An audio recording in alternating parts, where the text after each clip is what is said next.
I didn't go on that cruise expecting drama. My younger sister Charlotte had been the one pushing the idea, insisting we needed time together. After years of distance, she framed it like a peace offering. She said she wanted us to bond again, like when we were kids, before life and choices pulled us in different directions. She even paid for part of the ticket, which was rare for her. So I figured why not? Maybe she really did want to fix things. That night on the ship was supposed to be one of those fancy dinners where everyone dresses up and pretends they know how to pronounce the names of French dishes.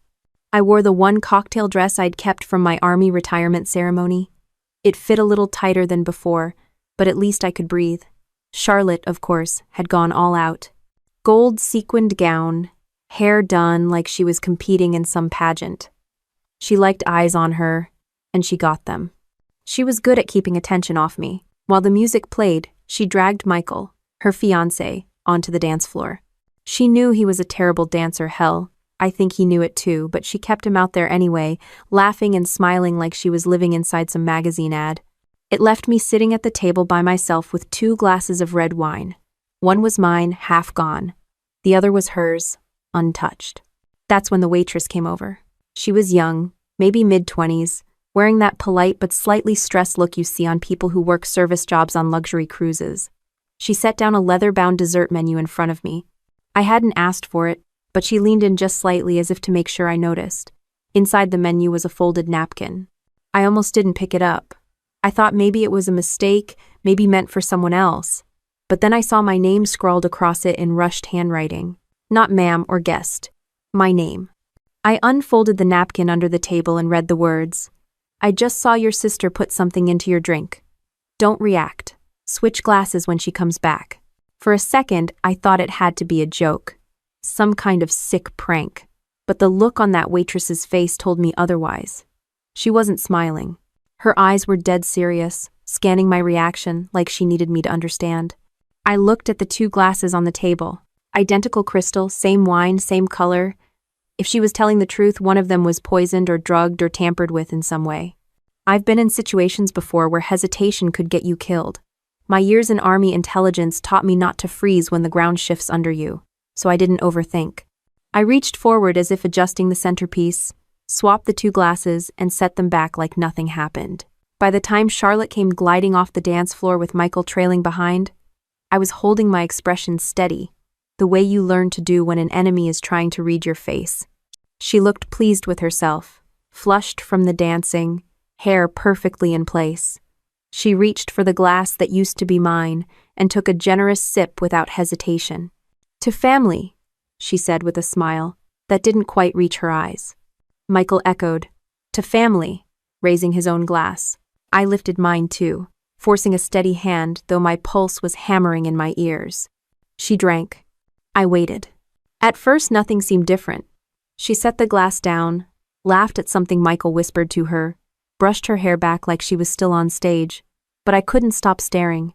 I felt the weight of that waitress's note burning a hole in my hand. If she was right, something had just shifted, and Charlotte didn't even realize it. The waitress passed by again, collecting plates from the next table. She gave me the smallest nod, quick and discreet, before disappearing into the kitchen. I had no idea who she was, why she'd stepped in, or how much she'd seen, but in that moment she was the only ally I had. I glanced back at Charlotte. She was glowing, laughing at her own jokes, looking for all the world like the doting sister and fiancé. But under that polished surface, I knew something darker was brewing. I just didn't know how much darker it would get. Michael ordered dessert for the table. Something chocolate and complicated. I could barely taste mine. I was too focused on every movement Charlotte made, every word she said, waiting for any sign of what was coming. I didn't have to wait long. About 20 minutes later, she blinked a little too slowly. She pressed her fingers to her forehead, like she was trying to ease a headache. She brushed it off with a laugh, but her voice dragged just slightly, like her tongue wasn't keeping up with her brain. Must be the wine, she said, her words slurring together more than they should have after just 1 glass. Michael looked at her concerned. You okay? You don't usually drink this fast. I'm fine, she said, but her pupils looked off, and her focus wavered when she tried to look him in the eye. She giggled at nothing. then leaned back in her chair as if the room had tilted. That was when my suspicions solidified into certainty.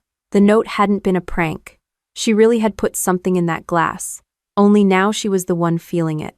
I sat there, calm on the outside, but inside my mind was racing. All those months of confusion, the sudden lapses, the moments I thought my brain was failing me, what if it hadn't been me at all? What if it had been her, slowly feeding me poison or drugs, making me doubt myself? Michael leaned closer to her, panicked. "Charlotte, do you need a doctor? You don't look right." She laughed again, too loud, her words tumbling out in nonsense. "The lights are dancing," she said, pointing up at the chandelier. "They're like little diamonds in the air." Michael shot me a look, alarmed. I just kept my eyes on her, waiting, thinking, connecting the dots. She had tried to drug me. The only reason she was unraveling in front of everyone was because I'd switched the glasses. She reached for the wine again, took another sip, and nearly dropped the glass as her hand trembled. Then she turned toward me, her eyes wide but unfocused. "Rose," she said, my middle name, one she hadn't called me in years. "Did you know the ocean keeps secrets? So many secrets." Her words were broken, scattered, but something in her tone made the entire table go silent. Other diners turned to look. Whispers started, people nudging each other, watching as the elegant woman in the gold dress started to come undone. I didn't move. I didn't say a word. I just let it happen. Because for once, I wasn't the one being made to look unstable. And as she rambled nonsense, I realized this was only the beginning of something far bigger than a bad glass of wine. It was the first crack in the mask she'd been wearing for months, and now that mask was slipping in front of everyone. The laughter around us had died, but my heart was pounding harder than ever as I tried to keep my face unreadable. Watching Charlotte stumble through her words wasn't just surreal. It ripped open memories I'd worked hard to bury. This wasn't new behavior. This was Charlotte in her truest form, the version of her that had been around long before wine glasses and cruise ships. When we were kids, our parents never really hid their favoritism. Dad was career Army, and Mom adored anything tied to discipline, medals, or uniforms. I was the one who followed in his footsteps, straight into ROTC, then active duty, then intelligence work overseas. Every award I earned was framed. Every letter home got read aloud like scripture at the dinner table. Charlotte, 3 years younger, was the pretty one. She did well in school, sure, but her choices didn't fit the script. She wanted to be a nurse, maybe live a normal life. To my parents, that was less impressive than military service. The wedge started early. I'd come home from training and get paraded around like a celebrity. Charlotte sat off to the side, arms crossed, eyes cold. I didn't think much of it back then. I was too busy trying to survive deployments, too busy patching up my own scars, literal and otherwise. But that bitterness of hers grew roots. By the time our parents passed away, the gulf between us was a canyon. They left the family house to me, the same house they'd spent years reminding Charlotte she could never afford on her own. I didn't ask for it. I didn't even want it at first. I was still deployed half the time, but their will was clear. The soldier daughter gets the house. Charlotte got a smaller inheritance, enough to live on for a while, but not enough for the life she pictured. She never said it outright, but I knew she thought I didn't deserve it, that I already had my pension, my army benefits, my medals. She, on the other hand, had spent her 20s working double shifts at hospitals, racking up student debt and bouncing between apartments. In her mind, she was the one who'd sacrificed and gotten nothing in return. So when she showed up a year ago with Michael, all smiles and sparkly rings, I was surprised. Michael wasn't like the string of boyfriends she'd had before. He was polished, successful, owned his own construction business. He looked me in the eye when he shook my hand, and for the first time in years, Charlotte seemed settled. She played the role of the doting partner well, holding his hand, laughing at his bad jokes, praising his work ethic. For a moment, I wondered if maybe she had found the stability she'd always wanted. She made a show of telling me how much she wanted us to be close again. "We're grown now, Liv. It's time to stop carrying old grudges. Michael deserves to have both of us in his life." I wanted to believe her. God help me, I really did. After years of being the tough one, the dependable one, the soldier who never cried, I wanted to think maybe my sister had grown up too. That maybe she finally saw me as family, not competition. So when she suggested the cruise, pitching it as bonding. I went along. I ignored the pit in my stomach, the nagging suspicion that her timing was too neat. She insisted Michael come too, of course. She said it would be the perfect getaway, 3 of us, no distractions, nothing but ocean views and sisterly love. That first dinner on the ship, before the wine glass incident, she laid it on thick. She toasted to new beginnings and squeezed my hand across the table. No more old drama, she said, her smile wide and convincing. Just us, finally being the family we should have always been. But behind the smile, I caught the flicker of something sharper, a satisfaction she didn't bother hiding quickly enough. I knew that look. I'd seen it on her face when we were kids, right after she'd lied to get me punished. The look of someone who enjoyed winning, even if the game was dirty. And the thing about Charlotte, she knew exactly how to weaponize her image. She'd spent years being told she was beautiful, charming, graceful. She leaned into it. To the outside world, she looked like a sweet younger sister with nothing but love in her heart. I was the hardened veteran, scarred from service, carrying a box of prescriptions and medical files.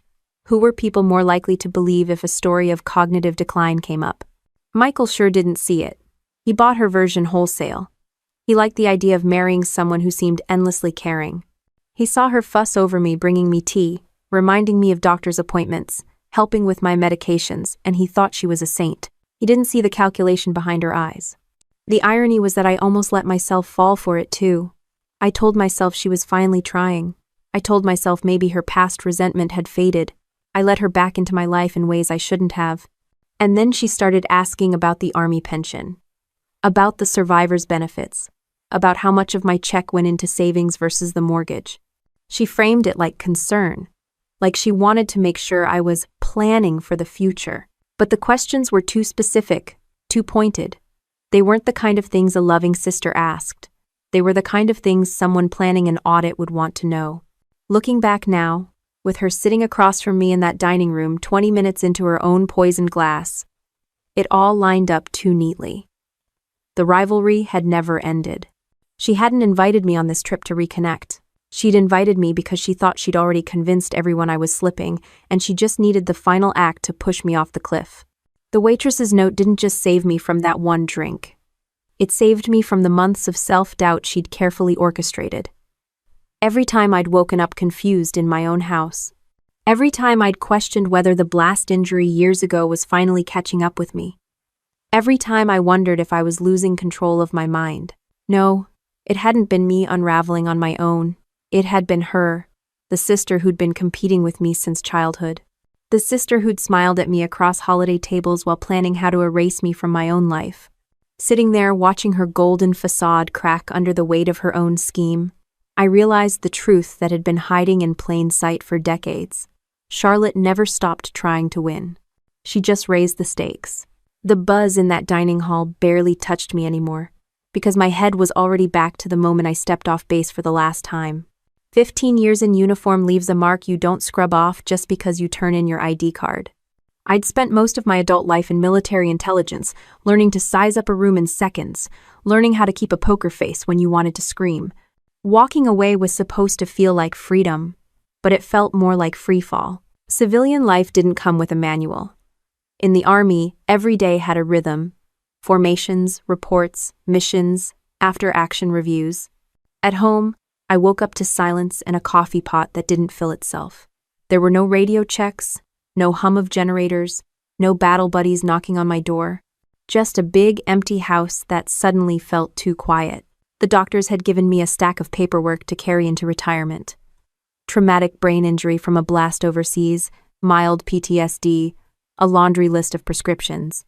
Nothing life-ending, but enough to keep me under watch. I'd been told to take it slow, to stay on top of my meds, to keep routines steady. I thought I had it under control. Some days I did.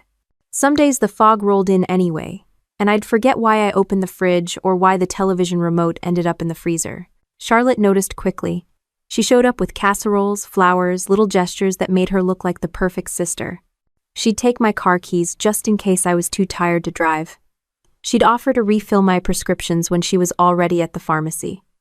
At first it felt like kindness, and God knows part of me wanted to accept it. After years of living in a constant state of hyper-alertness, It was tempting to let someone else take over for a while. But the questions started. They weren't casual. She asked how much my retirement pay was, how my disability benefits were structured, whether I had life insurance from the army. She framed it like small talk, but I could tell she was cataloging every answer. The way she leaned in, the way she smiled like she was just curious, it set off alarms I'd learned not to ignore. Still, I tried to shake it off. This was my sister. She'd been jealous as a kid, sure, but this was adulthood. People change. Or at least I told myself they did. The night I let her take my spare keys was the same night I realized how deep she'd wormed her way back into my life. I'd been out on the porch, watching the sun drop behind the trees, when she came by with Michael. He carried a bottle of wine. She carried that bright grin. We had dinner, and I felt almost normal for a couple hours. When they were leaving, she asked for the extra set of house keys, in case of emergencies. I hesitated, but the way Michael looked at me, like it was a no-brainer, made me cave. I handed them over, convincing myself it was fine. She offered to keep track of my meds, too. Said she'd organize them into one of those weekly pill boxes. I told her I had it covered, but she insisted. "You've got enough on your mind, Liv. Let me help." Against my better judgment, I let her.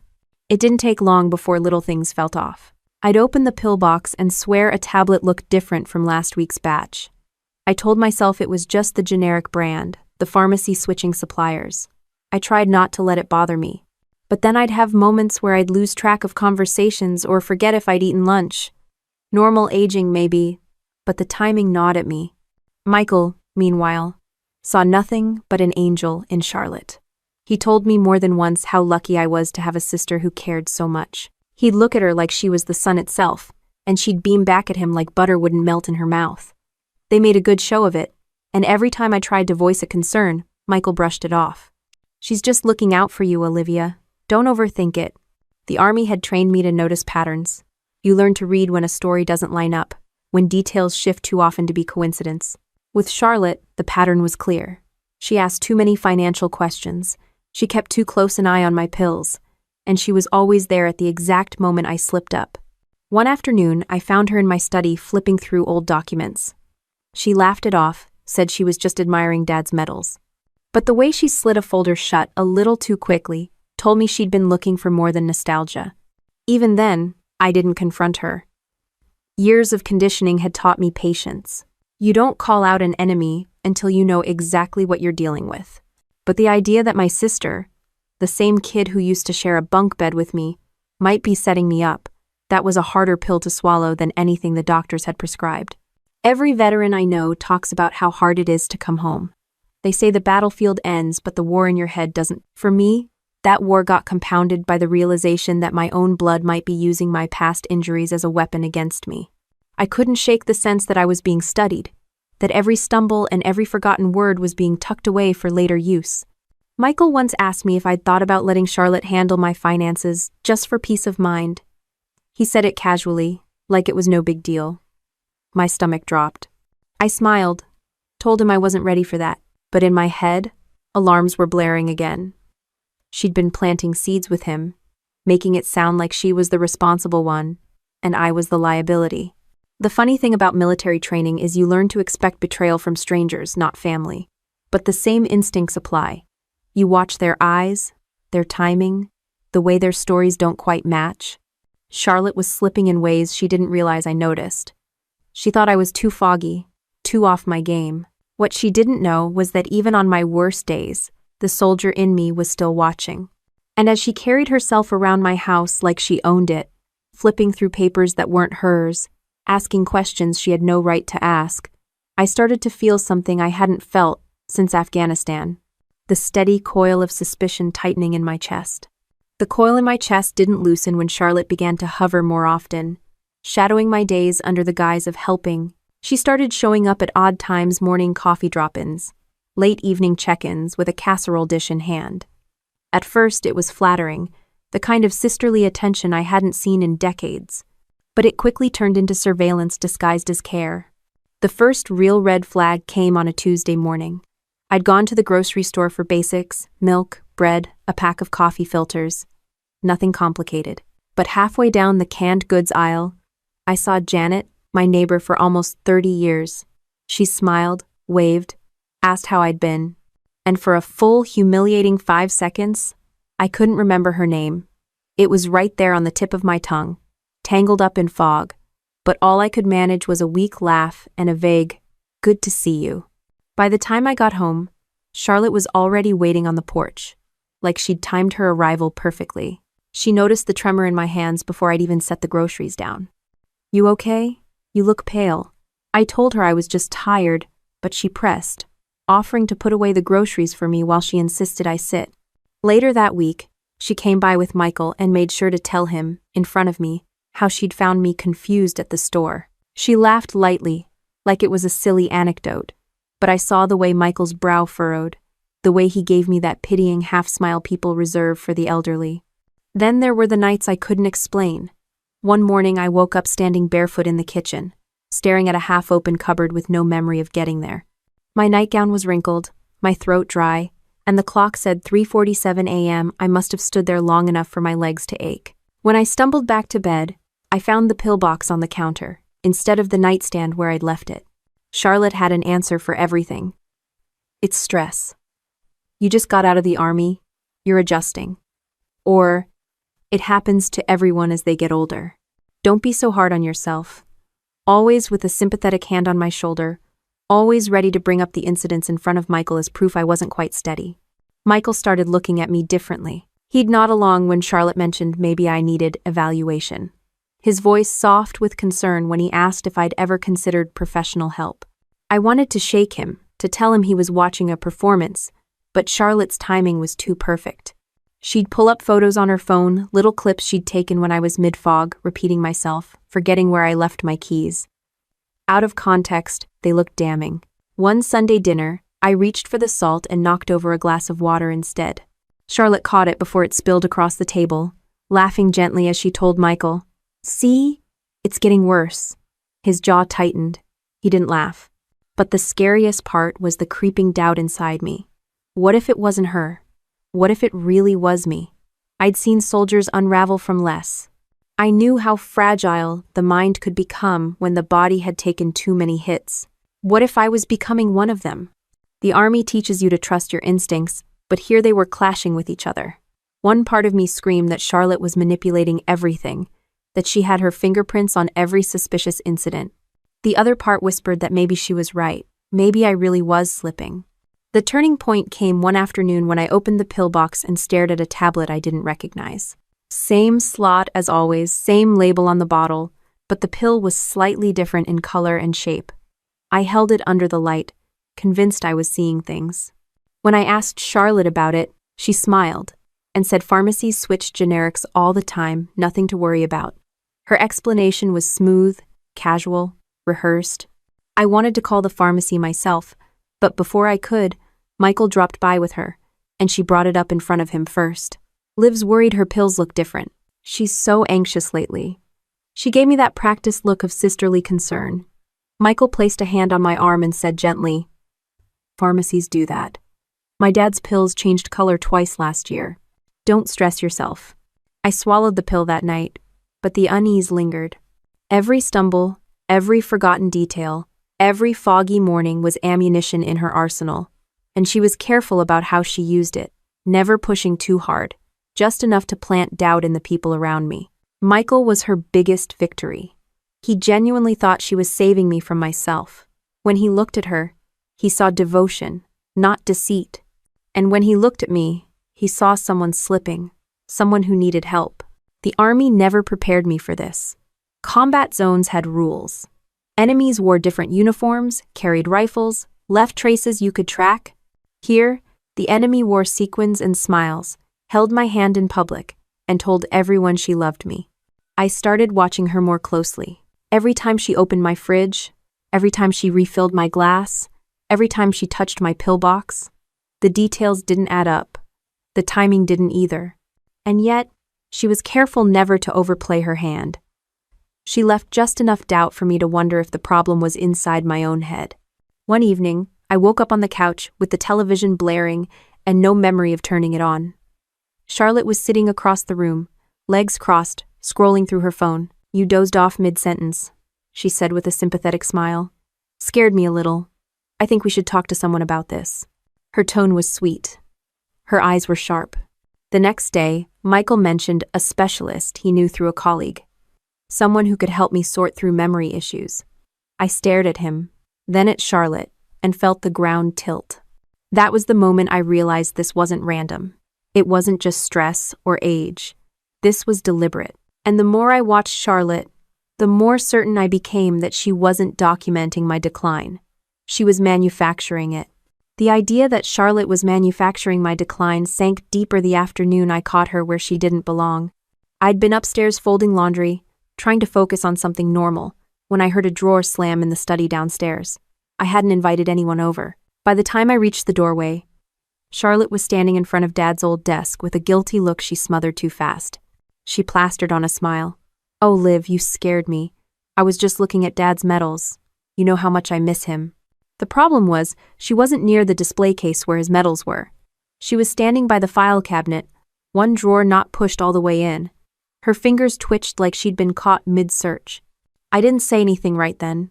Years of training taught me to watch before striking. But I made a mental note. Charlotte wasn't here for nostalgia. She was digging. Later that night, when I checked the cabinet, some of the folders were out of order. Bank statements, property documents, insurance files, things she had no business touching. That would have been enough for most people to draw a line, but I needed more. Instinct is one thing, evidence is another. The next week gave me both. I came home from a doctor's appointment earlier than expected and found Charlotte on the phone in the backyard, pacing with her voice pitched low but urgent. She didn't hear me slip inside and crack the kitchen window open just enough to catch the conversation. "I don't care how fast it is. I need it expedited," she snapped. Her tone wasn't the sweet sisterly coo she used around Michael or me. It was sharp, businesslike. Guardianship paperwork isn't optional. She's slipping fast, and once it's official, I'll have control. That house alone is worth a fortune. No, I'm not waiting another 6 months. My stomach turned cold. Guardianship, control, paperwork. She wanted to take everything. And she wasn't just preparing for the possibility. I heard the conviction in her voice. She was already planning as if my future was decided. I stepped back from the window before she could catch me listening. I didn't want her to know I'd heard. Not yet. That night, Michael stopped by with her for dinner. I watched the two of them. The way she leaned into him. The way he believed every word she said. When he brought up how stressful things must be for me, how grateful I must be that Charlotte was stepping in, I had to grip my fork to keep from slamming it onto the table. Charlotte smiled sweetly. "I just want what's best for her." And Michael nodded along like a man hypnotized. It struck me then how perfectly she'd set the board. She'd made herself look like the saint, me like the fragile veteran on the decline. She wasn't just angling for sympathy, she was building a legal case. And Michael, whether he realized it or not, was her star witness. The next few days I tested her. I left my keys on the counter instead of putting them away, just to see if she'd comment. Sure enough, she told Michael later that I was becoming forgetful with important things. I skipped one of my morning pills deliberately and watched her check the box when she thought I wasn't looking. She frowned, shook her head, and muttered something about me being unreliable. Every move I made, she spun into another piece of her puzzle. But the part that twisted the knife was the way she talked about the house. When we were alone one afternoon, she walked through each room like a realtor showing off a property. She ran her hand along the marble countertops, tapped the hardwood floors, stared at the chandelier in the dining room. "This place is timeless," she said softly. "It deserves someone who can really appreciate it. Don't you think?" I stared at her. "It already has someone." She smirked faintly, like I'd made a joke I didn't realize. That night, I sat in the dark of my bedroom, piecing it all together. Charlotte wasn't just bitter. She wasn't just jealous. She had a plan, and it was moving faster than I'd thought. The calls, the paperwork, the staged incidents, it wasn't about helping me. It was about replacing me.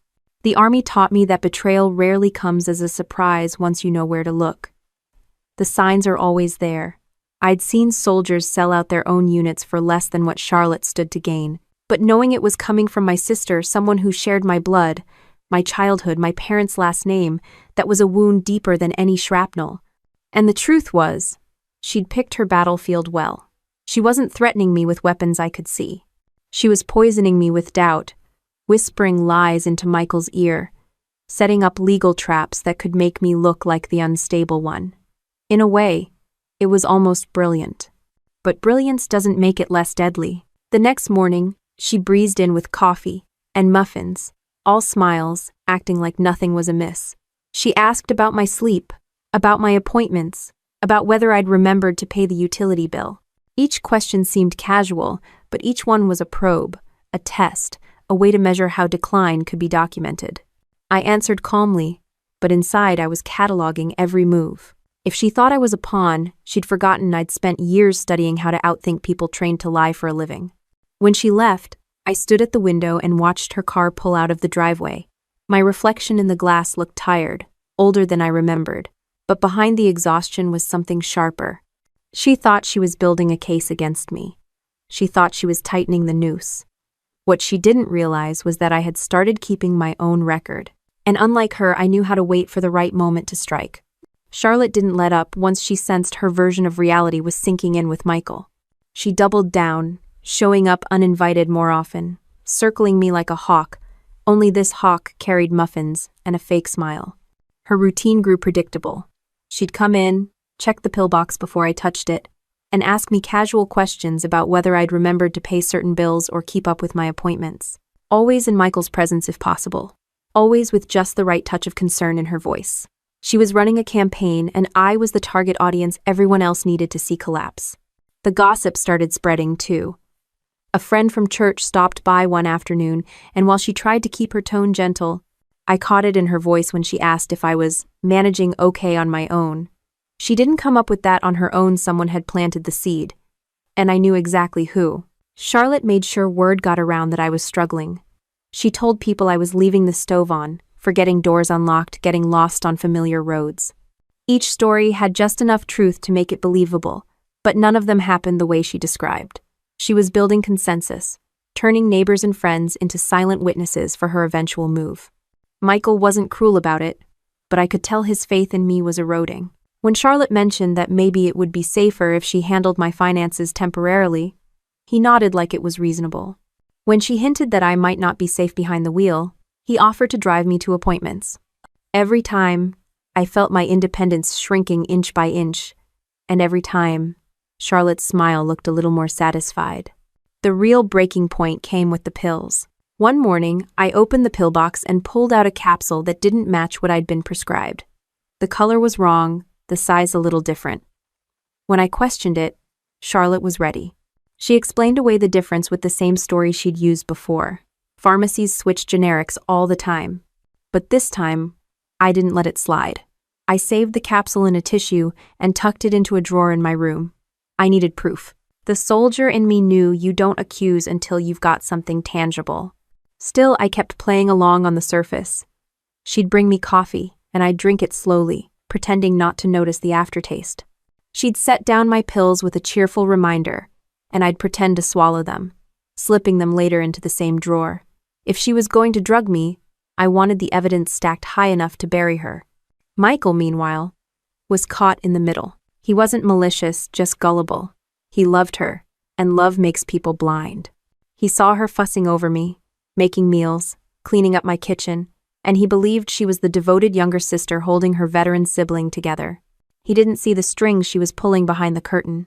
One night, Charlotte brought up the idea of professional evaluation again, this time while Michael was sitting in my living room. "Liv, you've been so tired lately. I worry about you. Maybe it's time we talk to someone, just for peace of mind." Michael chimed in before I could answer. "It couldn't hurt, Olivia. At least it would give us all some clarity." The way he said "us all" hit me like a gut punch. My life, my sanity, my independence, suddenly it wasn't just mine. It was being debated like some group project. Charlotte watched my reaction with the faintest smirk, carefully hidden behind her glass of wine. I wanted to throw them both out, but instead I smiled tightly. Maybe you're right. Maybe clarity is exactly what we need. Charlotte didn't catch the edge in my tone. She thought she was winning. The following week, she accidentally left her bag open in the kitchen.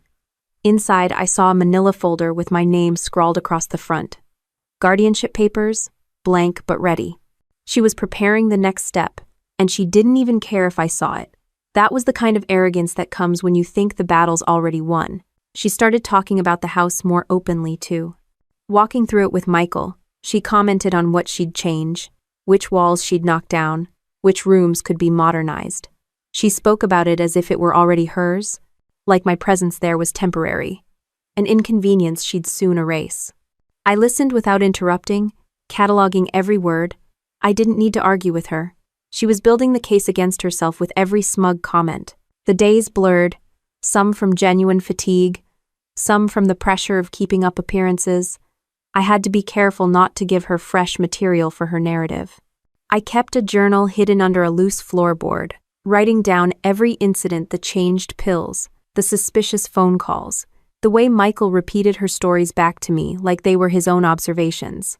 It felt like being back in the field, running surveillance on an enemy who thought I was blind. Except this time the enemy shared my last name. The weight of it pressed harder every day. Friends grew distant, neighbors looked at me with cautious pity, and Michael hovered like I was already halfway institutionalized. Charlotte thrived in the middle of it all, radiating concern like perfume, convincing everyone she was the savior while I was the liability.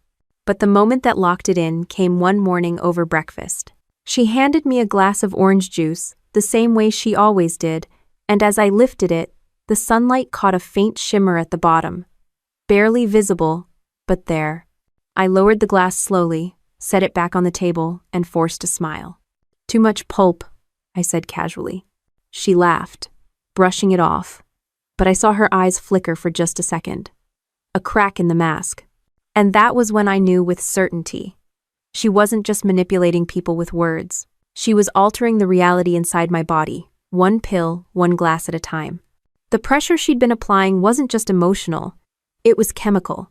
And if I didn't find a way to stop her, she'd succeed in rewriting me into the fragile, broken sister she wanted the world to see.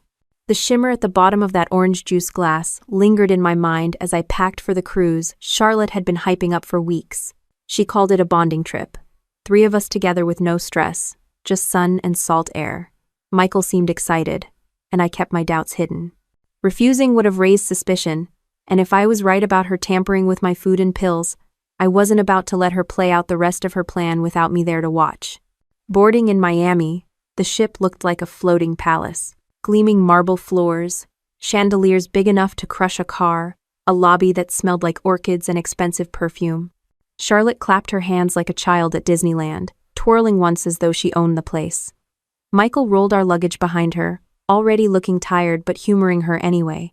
She'd booked our cabins close together. Hers and Michael's were just down the hall from mine, which she framed as thoughtful, but I heard it for what it was: proximity to control. "That way I can check on you if you need anything," she said sweetly, sliding my key card across the counter after check-in. The first day was a blur of mandatory safety drills, buffets too big for one stomach to handle, and Charlotte making sure everyone saw her as the perfect hostess.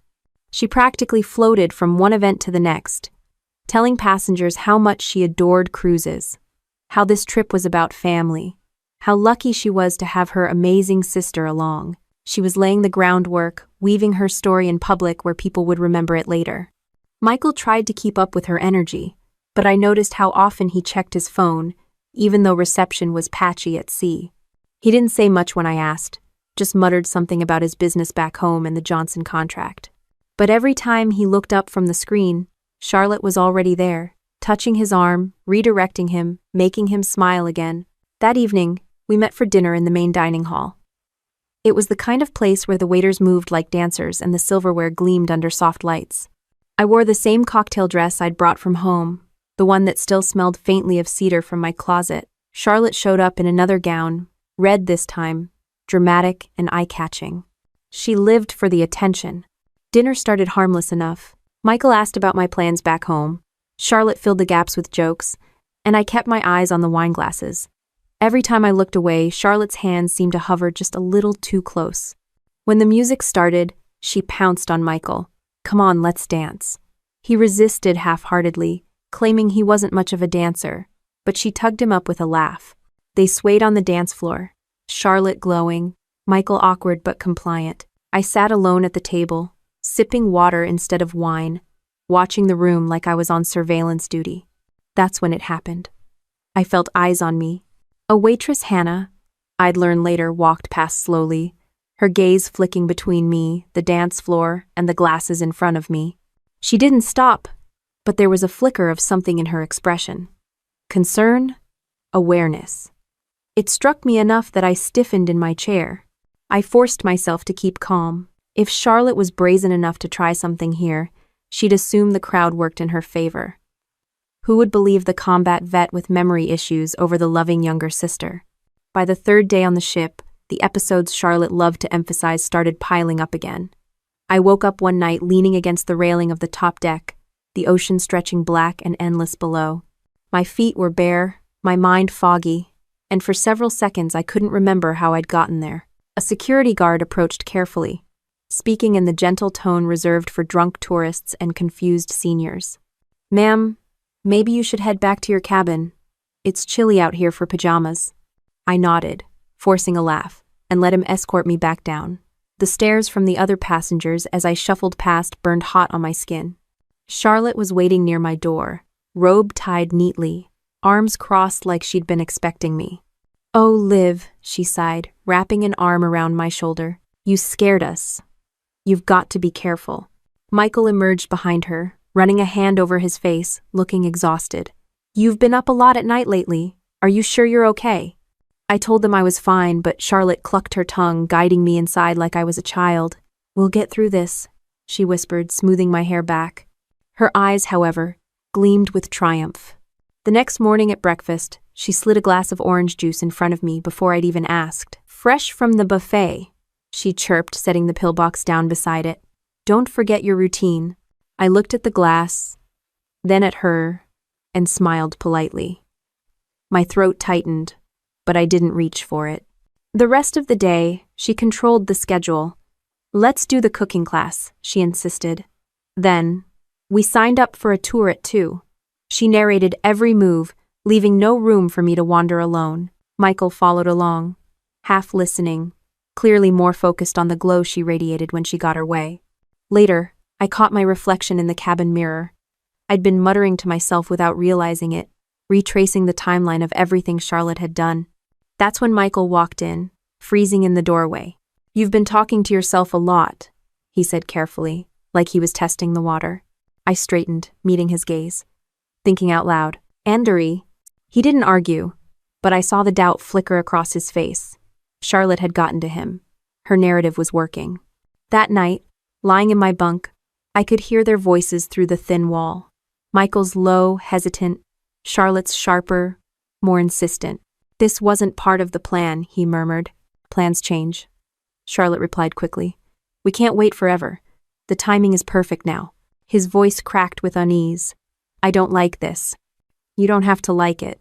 You just have to trust me," she snapped, her tone dropping into that businesslike edge I'd heard in the backyard at home. I pressed my ear against the wall, heart hammering. Paper rustled. Their voices sank lower, conspiratorial, but the tension was clear. Michael wasn't fully on board. Charlotte was driving the train, and she wasn't slowing down. The next morning, she was back to sweet and sunny, bringing coffee to my cabin with a cheerful knock. She acted as though nothing had been said in the night, as though the cracks I'd overheard didn't exist. But I knew better. The cruise was no vacation. It was the stage Charlotte had built to finish her play. And no matter how much she smiled or danced or paraded her devotion, the mask was wearing thin, and the traps she'd set for me were starting to tighten around her too. The thin wall between our cabins might as well have been paper. When Charlotte thought I was asleep, her voice carried through the vents with that sharp, calculating tone she usually saved for her private phone calls. Michael's voice was low, strained. "I never agreed to this timeline, Charlotte. You said it would take months, not days." She cut him off. "It doesn't matter anymore.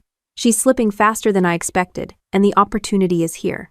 Once we get the papers signed, we'll have control of everything." I pressed closer, barely breathing, listening to every word. Papers shuffled again, and I could almost picture them hunched over the desk in their cabin. Charlotte handing him documents, Michael trying not to look guilty. Michael's hesitation gave me a sliver of hope. "This feels wrong," he whispered. She's your sister. We should be helping her, not this. Charlotte's tone hardened. Helping her? You think she's safe like this? Wandering ship decks in the middle of the night? Talking to herself in mirrors? She's a danger to herself. And when she burns through her retirement money, who do you think she'll turn to? Us. I'm not sacrificing our future because she can't keep her life together. Her words sliced through the dark, efficient, and cruel. She didn't just want control, she wanted justification. She was rehearsing the story she'd tell to everyone else. Michael didn't answer right away, and when he finally spoke, his voice cracked. I love you, but this isn't what I signed up for. Charlotte didn't argue further. Instead, I heard the sound of a chair scraping back, then softer footsteps, like she'd gone to him, maybe wrapped her arms around his neck, pressing her version of love into him until his resistance melted. I didn't need to see it to know how she operated. She never fought battles head-on if she could win by seduction or sympathy. My jaw clenched as I backed away from the wall, pacing the length of my cabin in silence. I'd faced enemies in combat zones who were easier to read than my own sister. They carried guns, planted bombs, made their threats obvious. Charlotte's weapon was subtler. Whispers, pills, papers, and charm. The next morning, her performance was flawless. She knocked on my door with coffee and a bright smile, her red nails polished like she hadn't been scheming past midnight. Ready for another day of paradise? She asked, breezing in as if the cabin belonged to her. Michael followed, slower, his eyes avoiding mine. He looked tired, worn down, but still tethered to her orbit. He tried to act normal, asking about breakfast plans, but his voice was flat. Charlotte filled the silence with chatter about the day's excursions, her energy bubbling over, almost manic. When we went ashore at the next port, she linked arms with both of us, laughing as though we were the happiest family on earth. She made a show of pointing out souvenirs, asking my opinion on jewelry, pulling Michael into shops where she pretended to be interested in local crafts. I kept my answers short, my eyes scanning for exits, my mind replaying every word I'd heard through the cabin wall. That evening, she upped the ante. At dinner, she reached across the table, placing her hand over mine, her eyes wide with fake affection. Liv, you've been doing so well. I'm proud of you. Michael smiled weakly, and I caught the guilt flicker across his face before he looked away. Charlotte noticed it too. She squeezed my hand harder, as if to remind him who was in control of the narrative. Back in my cabin that night, I sat on the edge of the bed, with my hidden stash of pills laid out in front of me. Some matched my prescriptions, some didn't. Tiny variations in color, size, coating. If I lined them up, the differences were obvious. If someone else glanced quickly, they'd look fine. She was counting on people not looking too closely. I opened my notebook and wrote everything down: time, date, description, even the overheard conversation word for word. I wasn't just protecting myself anymore. I was building my own case. If Charlotte wanted to frame me as incompetent, I was going to document the truth before she could erase it. Later, as the ship rocked gently under the stars, I lay awake, staring at the ceiling, wondering how far she'd go. Would she keep pushing Michael until he broke? Would she try to accelerate my decline in front of witnesses? Her arrogance was growing, and arrogance makes people sloppy. That was the only advantage I had left. The next day proved it. During lunch on deck, she leaned over to Michael, loud enough for the couple sitting next to us to hear. Liv was wandering again last night. I found her in the hallway at 2 a.m. She didn't even know where she was. Michael shifted uncomfortably, glancing at me, but he didn't contradict her. The couple gave me that sympathetic look strangers give when they think they're witnessing the early stages of dementia. I forced a smile. Funny, since I slept through the night, maybe you were dreaming, Charlotte. Her eyes narrowed for half a second before she laughed it off. Maybe I was. Maybe I'm just paranoid. It was the smallest crack, but I saw it. She didn't like being challenged in public. That night, back in my cabin, I listened again at the wall. This time the conversation was shorter, more clipped. Michael sounded weary. You're pushing too hard. People will notice. Charlotte's reply was ice cold. Then let them notice. The more people who see her stumble, the easier this gets. I closed my eyes, steadying my breathing, reminding myself of what every op taught me. Patience wins. She thought she was tightening her net, but the tighter she pulled, the easier it was for me to track the knots. The walls between us weren't just thin, they were collapsing. And with every word she spoke in that cabin, Charlotte was building the evidence I needed without realizing it. The ship's motion didn't bother most people, but by the fourth night I felt like the walls and floors tilted at odd angles even when the sea was calm. Sleep didn't come easy, and when it did, it came jagged and short. That was how I ended up out on the deck in the middle of the night, barefoot in my nightgown, staring down at black waves that stretched further than my eyes could see. The cold metal railing bit into my palms as I gripped it, trying to ground myself, trying to remember how I'd gotten there. My mind was fogged, heavy, like I'd just woken from anesthesia. The ocean roared below, indifferent to me leaning over its edge. A voice cut through the fog. "Ma'am, are you all right?" A security guard stood a few feet away, cautious but kind. His posture was trained, alert, ready to step in without startling me. I straightened, forcing composure. Just needed some air. He glanced at my thin nightgown, at my bare feet on the cold deck. "It's chilly. Let me walk you back." The humiliation burned worse than the cold as I followed him down the quiet hallway. Other passengers peeked out of their cabins, curiosity painted on their faces. To them, I looked like the confused veteran who couldn't keep herself straight. Exactly the image Charlotte wanted. She was waiting when we reached my door, robe neatly tied, hair brushed like she'd just stepped out of bed. Too neat, too fast. She'd been awake, listening for the chance to catch me in a scene like this. "Oh, Liv," she gasped, wrapping her arms around me as if she was rescuing me. I was so worried. "Thank you, officer. I'll take it from here." The guard nodded politely and left. Charlotte guided me inside, her grip firm but affectionate, her voice dripping with sympathy. "You scared me half to death. Out there alone, you could have fallen." Michael appeared moments later, rubbing his eyes, hair tousled.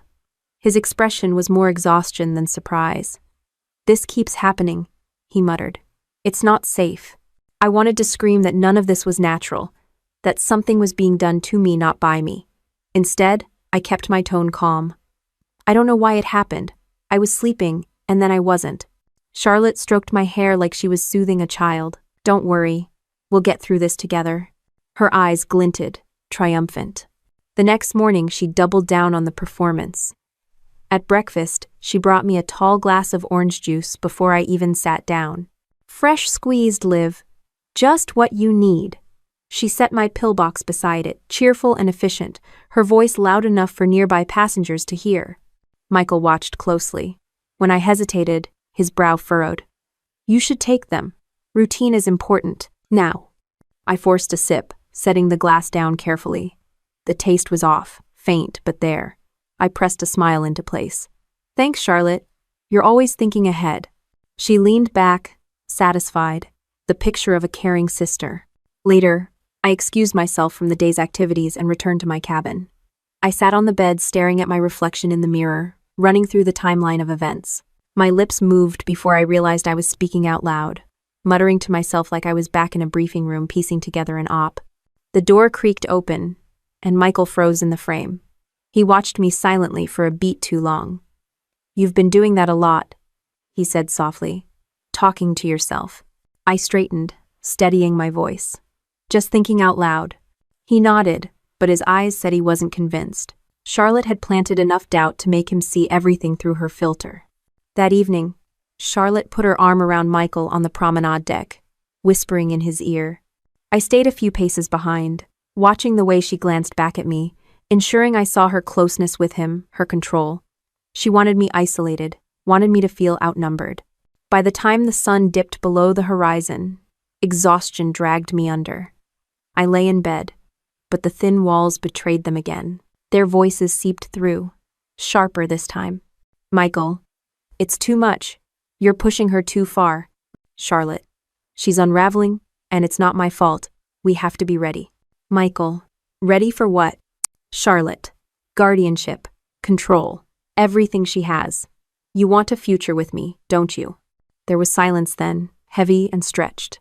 When Michael finally spoke, his voice cracked. "I don't want it like this." Charlotte's response was steel. "You'll thank me when it's over." I rolled onto my back, staring at the ceiling, my fists clenched in the sheets. This wasn't just pressure anymore. It was escalation.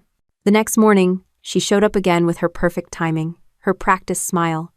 She handed me water and pills, hovering until I pretended to swallow. "Good girl," she whispered so softly Michael couldn't hear. I held her gaze, the soldier in me refusing to flinch. The ship carried us forward, endless blue stretching on all sides, but inside that steel hull the trap was tightening. Charlotte's story was working, passengers whispered, Michael doubted. Even the staff began giving me that careful, pitying attention.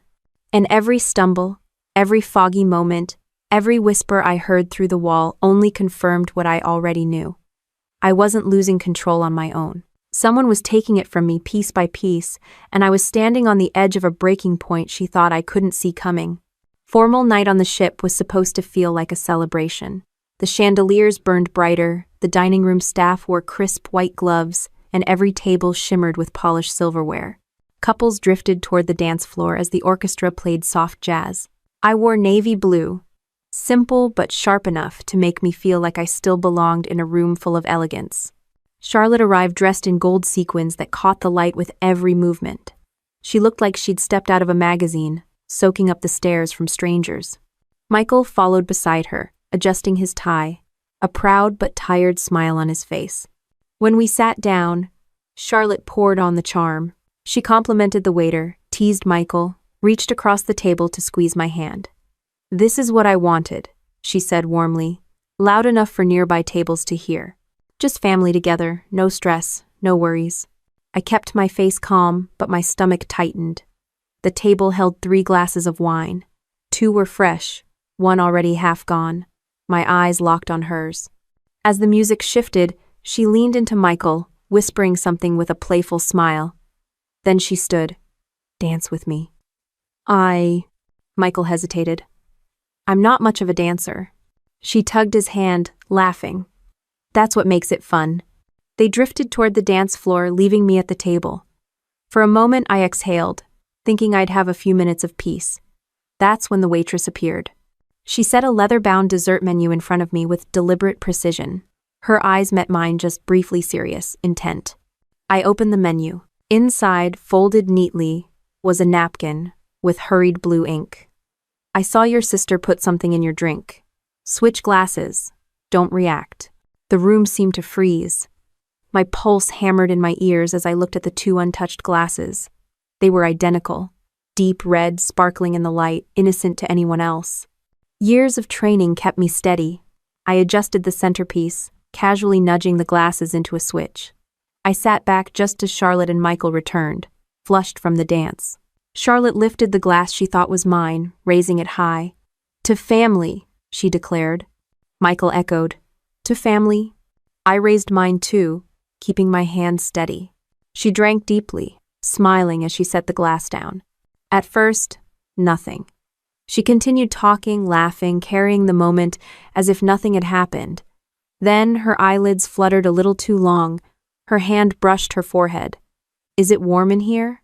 she asked softly. Michael frowned. "Are you okay?" "I'm fine," she said quickly. But her words dragged just a fraction, her smile slipping at the edges. She took another sip, almost stubbornly, as though determined to prove nothing was wrong. Minutes passed. Her pupils dilated, her voice slurred. "These lights," she giggled suddenly, tilting her head toward the chandeliers. "They're like diamonds dancing. Do you see them, Liv?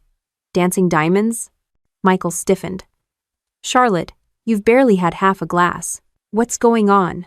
She tried to rise from her chair and swayed dangerously, catching herself on the table. The room hushed, heads turning. "I feel floaty," she announced, her words running together. "Like clouds under my feet. Liv, you know, right? You know the ocean has secrets, so many secrets." The dining room buzzed with whispers. A woman in a gown, stunning and composed minutes ago, was unraveling in front of an audience. Michael shot me a panicked look. "Does she need a doctor?" I stayed calm, eyes on Charlotte. Maybe she should sit a while. But Charlotte wasn't sitting. She leaned forward, staring at me with wide, unfocused eyes. "Liv knows. She knows everything. Don't you, Liv?" Michael gripped her shoulders, guiding her upright. "Okay, that's enough. Let's get you back to the cabin." She resisted weakly, words tumbling out. "I have secrets. Big secrets. But they're safe. Safe with me. Always safe. End quote. Her voice grew louder, sloppier, until Michael practically had to drag her toward the exit. The other diners watched in silence, some with pity, others with thinly veiled judgment. I remained seated, my glass steady in my hand. For once, I wasn't the one looking unstable. When the room settled again, I found the waitress clearing plates nearby. She met my eyes, then nodded toward the service corridor. I stood and followed her. We stopped near the kitchen, the air heavy with steam and clattering pans. She spoke quickly, her voice low but urgent. I've been watching her for 2 days. She keeps slipping something into your drinks when you're not looking. I work in service. I've seen this before. People being drugged. The confusion, the disorientation. I knew it wasn't normal. Relief and rage battled inside me. You're sure? I saw it tonight with my own eyes, she said firmly. Tiny bottle, white powder. She thought no one noticed. I exhaled slowly, years of discipline holding back the fury rising in my chest. Can you help me prove it? She nodded. There are cameras everywhere. The security office can pull the footage. I straightened, my hands no longer shaking. The battlefield had shifted. I wasn't just fighting for clarity anymore. I was fighting to expose her. The waitress squeezed my arm. You're not alone in this. Her words steadied me more than she knew. I returned to the dining room, the notes of the orchestra fading behind me. The empty glass Charlotte had drained still sat on the table, the rim smeared with the lipstick she always reapplied between courses. The sight of it grounded me. She had been so sure of herself, so certain she was tightening her net around me. But now, her own weapon was inside her veins, tearing at the mask she'd worn for so long. The chatter in the room picked up again, diners returning to their meals, but my focus stayed sharp. For the first time in months, I wasn't the one doubting reality. Charlotte had just proven, in front of an audience, that she was willing to poison me, and she'd done it with her own hand. The hallway outside the dining room was buzzing with chatter after Charlotte's collapse. Michael half carried her toward the elevators, his face twisted with panic, while curious passengers whispered behind their napkins. Her gold sequin dress shimmered under the lights as she staggered, laughing nonsense about castles under the sea. I stayed behind long enough to steady my breathing. The waitress, Hannah, had risked her job to warn me. Now it was my move. I walked to the ship's security office, tucked away behind a set of plain metal doors that most passengers never noticed. Hannah met me there, her uniform neat but her eyes sharp. She'd clearly made friends with the staff. I told them you'd want to see the footage, she said quickly, gesturing toward the monitors. The head of security, a stocky man in his 50s named Alvarez, pulled up the dining room feed.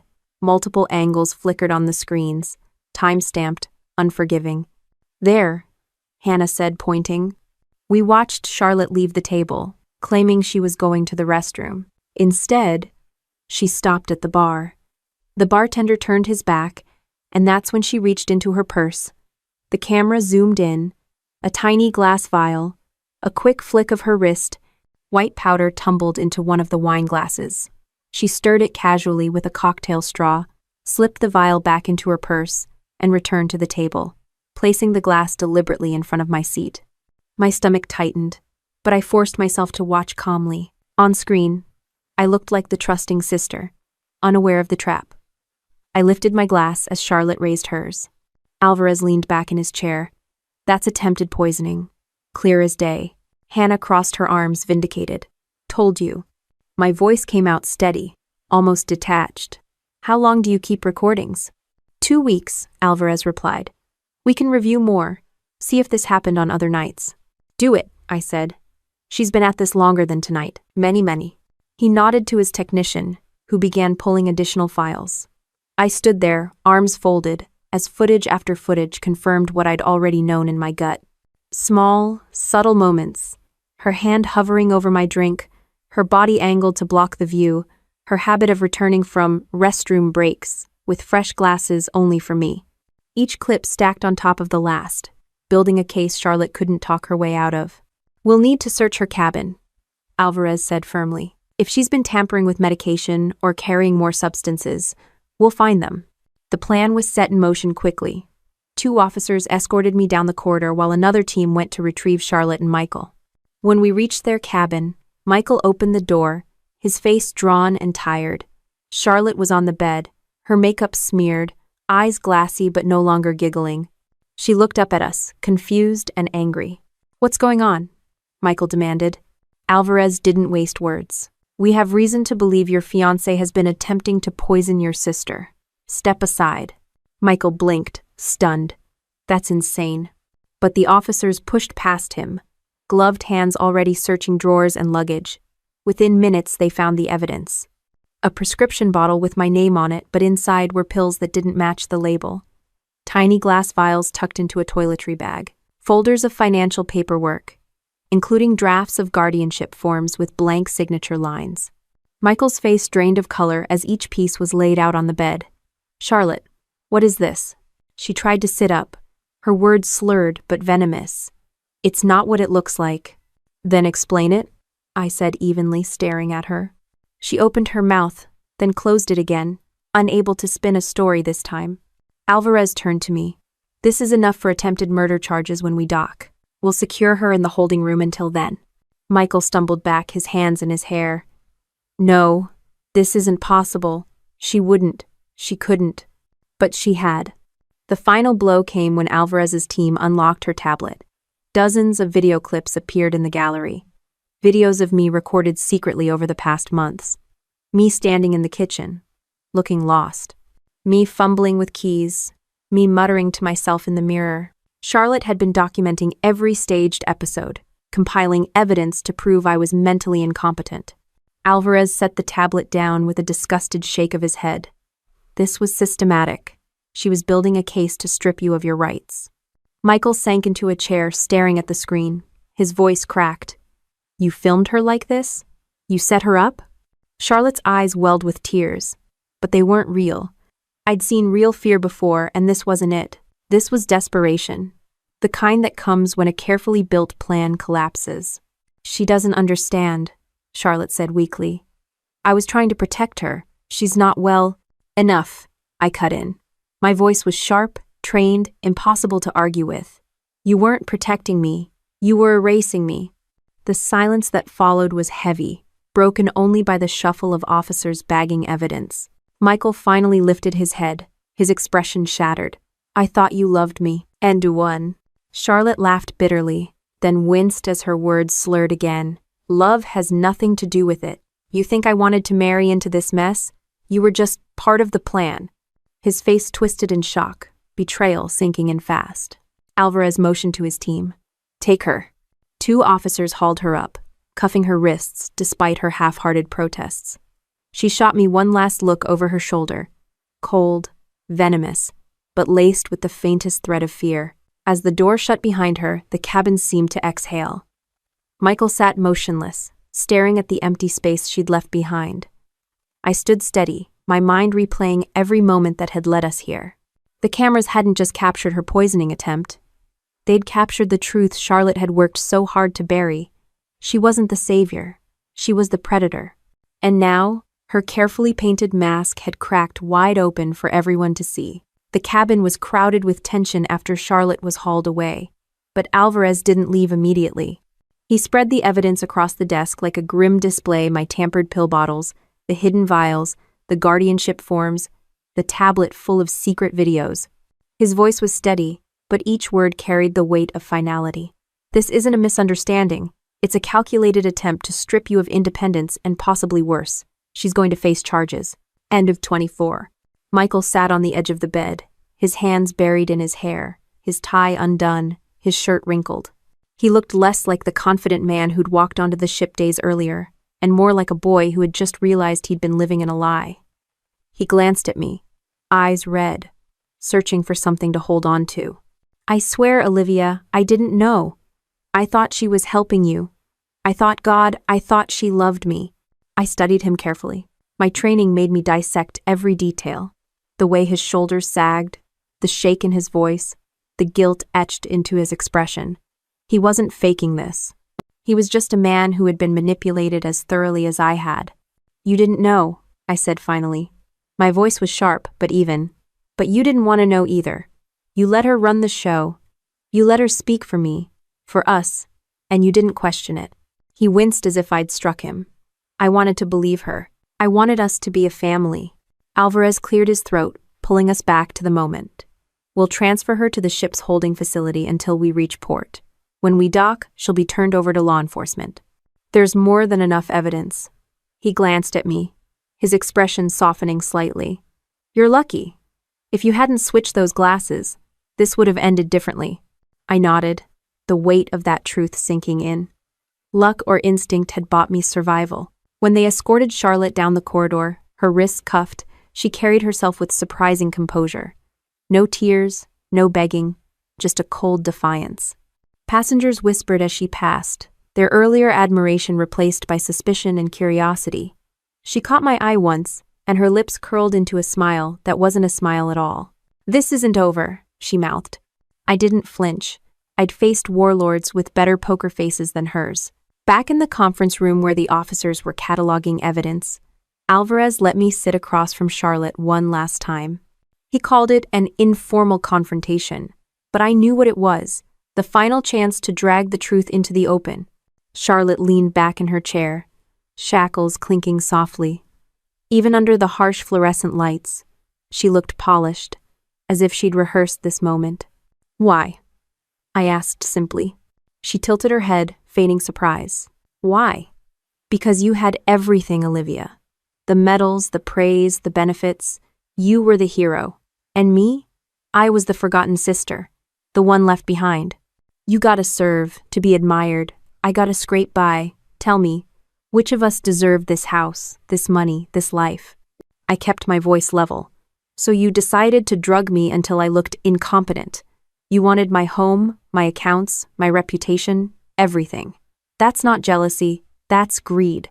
Her laugh was sharp, humorless. "Call it whatever you want. I call it balance. You had your glory. I just wanted my share." Michael, standing off to the side, looked stricken. "Charlotte, stop. Just stop. You nearly killed her." She turned her gaze on him with disdain. "Oh, Michael. You were so easy. All I had to do was play the doting sister, and you ate it up. You defended me, vouched for me, even when the signs were right in front of your face. You think I ever really wanted you? You were just the bridge to her." His face crumpled, and for a second I almost pitied him. Almost. Alvarez tapped the table, his tone firm. "That's enough. You've admitted plenty. You'll get your chance to say more in court." Charlotte smirked but didn't resist as they pulled her to her feet again. The next morning, the ship docked in Miami. Police officers boarded in crisp uniforms, moving with brisk efficiency. Passengers gathered on the upper decks, murmuring as word spread. Some craned their necks to see as Charlotte was escorted off in handcuffs, her sequined dress replaced with standard-issue sweats provided by security. Michael stood beside me, silent, his eyes hollow. As the officers led her down the gangway, Charlotte turned her head, one last time, shouting back in that same sweet tone she'd once used when she brought me soup. "I really did care about you, Liv. You have to believe that." But I didn't. Someone who cares doesn't tamper with your life one pill at a time. Someone who cares doesn't poison you while smiling across a dinner table. Someone who cares doesn't plan your destruction and call it love. The crowd's murmurs followed her down the dock until she disappeared into the waiting police vehicle. I exhaled, my body finally releasing the tension it had carried for months. But relief didn't erase the damage. I still had questions without answers. How much of my fog and confusion would linger? How many people had believed her lies and still doubted me now? And could I ever look at my own family, the only family I had, left the same way again? Michael turned to me, his voice hoarse. "I'm so sorry." I studied him, letting the silence hang heavy before I spoke. "You let her inside. You let her speak for me. Sorry won't erase that." Tears rimmed his eyes. "Tell me what I can do." I didn't answer immediately. Part of me wanted to push him away forever, to sever the last tie Charlotte hadn't poisoned. But another part remembered the boy he used to be, the man who once looked at me with nothing but trust. Whether I let him back in would be my choice, not Charlotte's. Alvarez interrupted the moment, handing me a copy of the report. "We'll need you to give a full statement once you're settled. And a toxicologist will need to run tests. From what we've seen, she's been dosing you for months." I do. I nodded, the weight of it pressing against my chest. Months. All the confusion, the humiliation, the doubts, it hadn't been age or stress. It had been Charlotte, chipping away at me drop by drop. As I stepped off the ship and onto solid ground, the Florida sun blazing overhead, I realized something. Charlotte thought she'd broken me, but I was still standing, still sharp enough to expose her. She was the one in shackles now, and that was the one victory she could never take away. The police car carrying Charlotte disappeared into Miami traffic, but her shadow didn't vanish with it. Even as I stood there in the heat, paperwork in my hand and Michael hovering nearby, it felt like she was still inside my bloodstream, her schemes echoing in the fog she'd forced into my mind for months. Survival had come at a cost, and it was one I was still measuring. At the hospital, doctors moved quickly. Blood work, cognitive tests, questions about every symptom I'd experienced. The toxicologist, Dr. Williams, explained it plainly. A cocktail of substances, mixed to mimic dementia. Too much, and it could have killed you outright. Just enough, and it makes you dependent, confused, and vulnerable. She looked me in the eye. Another few months, and the damage might have been permanent. I should have been furious, but what I felt most was relief. Relief that I hadn't imagined it, that I wasn't losing my mind, that I had fought back in time. Michael stayed by my side during the long hours in the hospital. He brought coffee, he sat quietly while I dozed, and when I woke, he listened without defending himself. He knew he'd failed me, and he carried it on his face. One afternoon, he broke the silence. She told me she was protecting you, that you were slipping, that you needed someone to take care of things before it was too late. I wanted to believe her because it was easier than facing the truth. I didn't sugarcoat my reply. You wanted a convenient story, she gave you one, and you let her make me look weak. His eyes brimmed with tears, but he didn't argue. I can't undo it, but I can be here now. Trust doesn't return with apologies. It has to be rebuilt in small, steady ways. And that's exactly what happened. Michael didn't leave when I was discharged. He moved into the guest room, started working remotely, and every evening he sat across from me at the dinner table, something we hadn't done since we were kids. For the first time in years, we talked, really talked, about Dad's medals, about deployments I'd survived, about Mom's laugh, about the childhood Charlotte had poisoned long before this scheme. There were awkward silences, but also moments that felt almost normal. Meanwhile, the investigation into Charlotte widened. Detectives uncovered a history of manipulation and fraud that made my case look like just the latest chapter. There was the wealthy contractor she'd married in Tampa who died suddenly, leaving her a hefty inheritance. There was the uncle she'd cared for until his dementia landed him in a facility, where he mysteriously improved once she was out of the picture. Each case followed the same pattern: isolation, poisoning, staged incompetence, control of finances. Hearing it laid out made me sick. But it also gave me clarity. Charlotte hadn't singled me out because I was her sister. She had done it because I was convenient, because I had what she wanted, because she thought I was easy prey. Family didn't protect me from her. It made me the perfect target. In court, she showed no remorse. The charges stacked high: attempted murder, fraud, elder abuse. Her attorney tried to spin it as family misunderstandings, but the videos, the altered medications, the surveillance footage, they were undeniable. When the sentence came down 25 years, she didn't flinch. She just turned and gave me that same cold smile she'd worn the night they cuffed her. But prison walls don't erase the damage done before the verdict. I had to live with the whispers from neighbors who'd believed her story, with the embarrassment of the public unraveling on the ship, with the knowledge that I doubted myself because of her. And yet, each morning I woke up in my own bed, brewed my own coffee, and felt sharpness returning to my mind. I knew I'd taken back what mattered most. Michael and I built new routines. He cooked sometimes, badly but earnestly. We went on long walks, not talking about Charlotte, but about everything else: work, politics, the future. He learned to stop hovering, to treat me like the capable woman I still was, and slowly, I let him back in. I also started speaking publicly. At veteran support groups, at community centers, I told my story, not because I wanted pity, but because too many people never realize how predators work when they're dressed as family. I told them about the red flags, about how abusers isolate and manipulate, about how even someone trained to see deception can be blindsided when love muddies the water. The room always grew quiet when I explained the simplest truth. The most dangerous enemy might not be on a battlefield.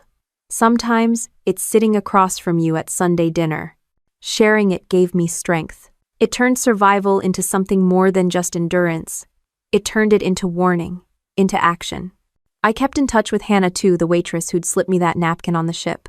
She testified in court and later sent me a postcard from her hometown in Ohio. "Sometimes it's the small choices that matter most," she wrote. She was right. Her decision to intervene, to risk her job and reputation for a stranger, had saved my life. And me? I didn't just survive Charlotte's scheme. I reclaimed myself. The fog lifted with time and treatment. The house felt like mine again. My medals stayed polished in their case. My routines became steady, and my mind grew clear. Some nights, the memories came back, her laugh at the table, her hand slipping pills into my box, but instead of unraveling me, they reminded me of what I'd beaten. Charlotte had wanted my house, my money, my freedom. Instead, she ended up with a new permanent address, one with bars on the windows and guards at the door. I'd wanted a sister once. What I got was an enemy wearing the mask of family. But in exposing her, I also uncovered something more valuable. Proof that I could survive even the closest betrayal and come out sharper, stronger, and unwilling to ever let someone like her hold power over me again. In the end, she didn't destroy me. She only proved what I'd known deep down since my army days. I could fight back, no matter the battlefield. And this time, I won.